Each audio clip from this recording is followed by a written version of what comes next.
Right, 3 games into the regular season, small sample size, but certainly the defense has been probably the biggest area of concern for the 49ers. Under new defensive coordinator, Nick Sorensen, there have basically been breakdowns at every level of the defense. The pass rush hasn't been as consistent as the 49ers would like it to be. The linebacker play, other than Fred Warner, has been severely lacking. And then the 49ers nickel defense, their pass coverage on the back end just hasn't been tight, allowing too many big plays down the field. So, one of the fun things that I do every week is I sit down with Greg Papa, the voice of the 49ers, for a weekly Ask Papa segment that airs on 49ers Talk on NBC Sports Bay Area. And Greg is very knowledgeable about the game. He's very knowledgeable about the 49ers, and he tells it like it is. Now, Greg also has this advantage in that the reporters who cover the team for independent organizations are not allowed to watch practice during the week. Um, our practice viewing privileges are out the window at the end of training camp.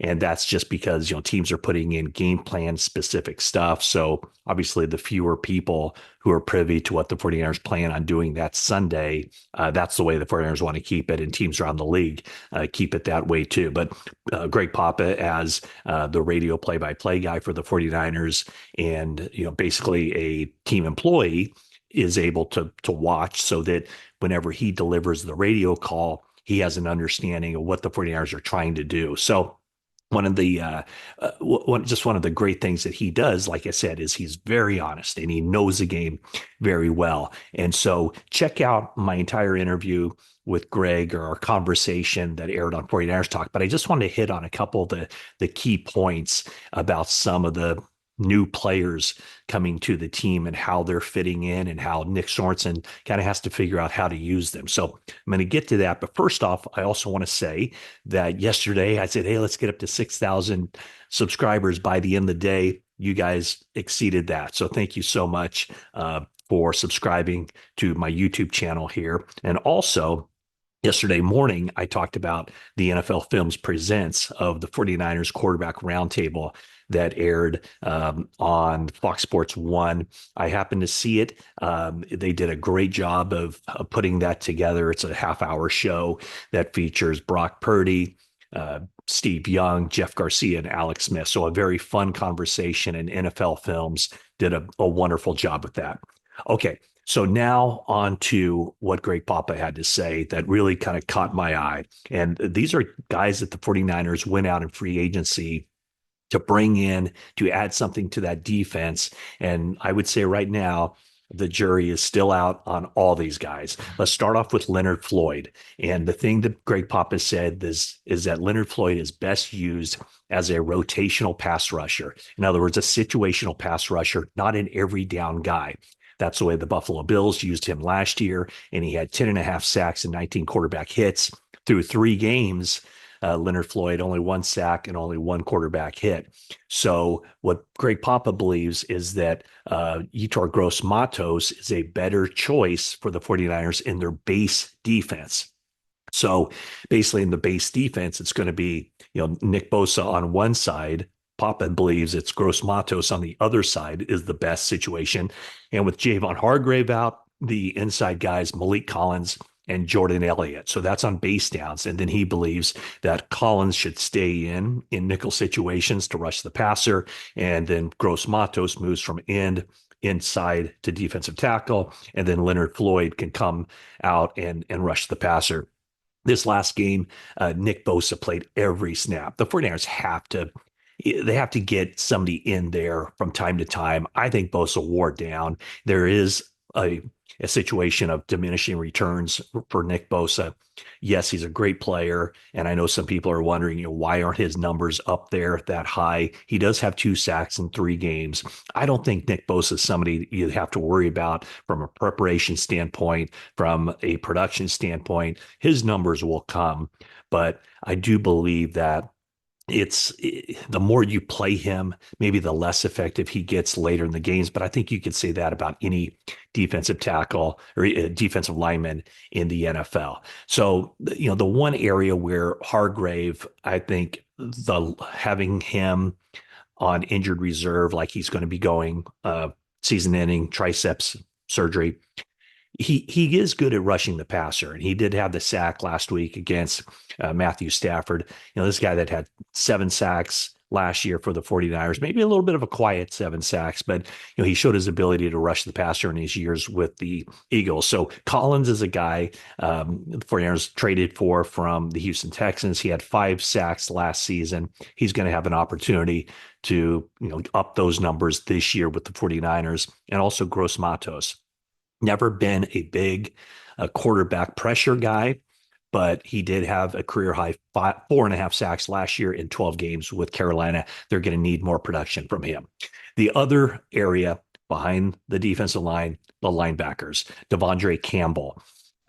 What Greg Papa said was when he was preparing for that 49ers divisional round playoff game against the Packers, he looked at film of Campbell and just thought, what's wrong with him? What's going on? He saw that he wasn't moving as well. And so when Campbell came to the 49ers, Greg Papa said that he was concerned about his change of direction. Yes, Campbell's a long guy, long arms, and he plays very instinctively. So that gives him some breaks in pass coverage. But, last game, no surprise. The Rams went after him, and Devondre Campbell was not up to the task, including the big pass interference penalty late in that game that set the Rams up for the score. So what did the 49ers do there? It certainly appeared as if they were ready to work D Winters into the mix, maybe even replace Devondre Campbell on a down in, down out basis. But with Winters aggravating the ankle injury, now his status for this week is very much up in the air. So that appears to have slowed down what the 49ers thought process was in working D Winters into the mix. But Greg Papa said that he would not be disappointed. I think he even suggested that on nickel situations, Winters, enters, or Curtis Robinson. Curtis Robinson hasn't seen a whole lot of action right now in the 49ers defense, so that's something that Papa says that he would like to see. And then on the back end, Isaac Yiadom. Papa said that he was impressed with Yiadom watching him on film from last season with the New Orleans Saints, but there's no question. Teams have been attacking him. 49ers starting cornerbacks are Deommodore Lenoir and Charvarius Ward.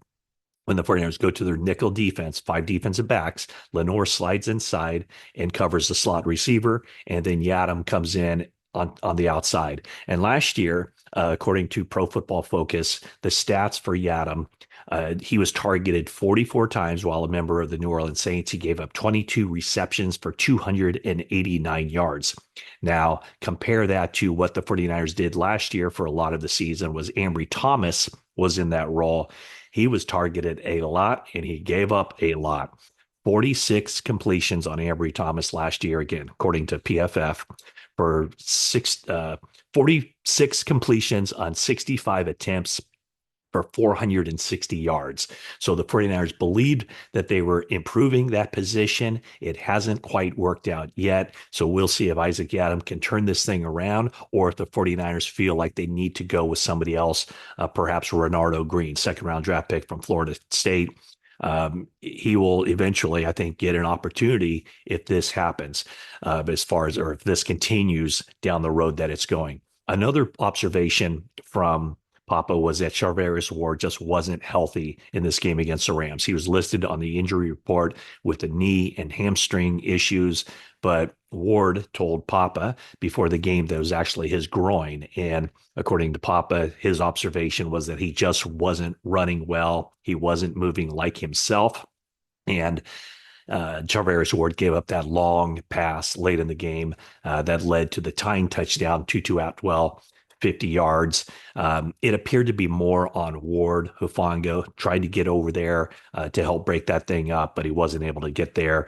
And those are some of the things, from the defensive line to the linebackers to the defensive backfield. All those things stacked up. And that's why the 49ers blew a 14-point lead against the Rams, something that Kyle Shanahan's teams have done quite often, usually in really critical situations in the postseason, blowing leads. The difference is, this was a game against a team that shouldn't have been able to come back, that, early in the game, when the 49ers had an opportunity to just mash down the accelerator and run away from the Rams. They weren't able to do it. The Rams offense was struggling. The 49ers defense was in control. And then the play on special teams, the fake punt, the defense started to give up big plays. The Rams really went after some vulnerabilities in the 49ers defense, and they ended up coming away with that victory. So, when you look at the New England Patriots, they're going to try to get the run game going. They don't have much of an offense. Jacoby Brissett's a quarterback. They really don't have any downfield threats. That's why the Patriots really wanted to trade for Brandon Ayuk. Their top threat in the passing game is Hunter Henry, the tight end, which maybe doesn't bode well for the 49ers in this game because they're going to try to work out ways. Alex Van Pelt's the offensive coordinator. They're trying to install kind of a West Coast-ish type of system.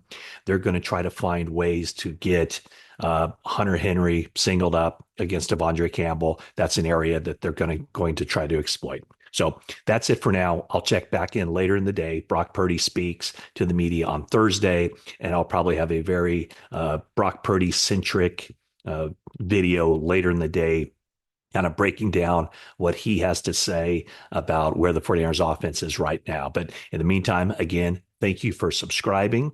Well, if you haven't subscribed, please subscribe. Want to get that number. Our next goal is 7,000 subscribers. Please like, comment, everything else. Let's keep this thing rolling. Thank you so much.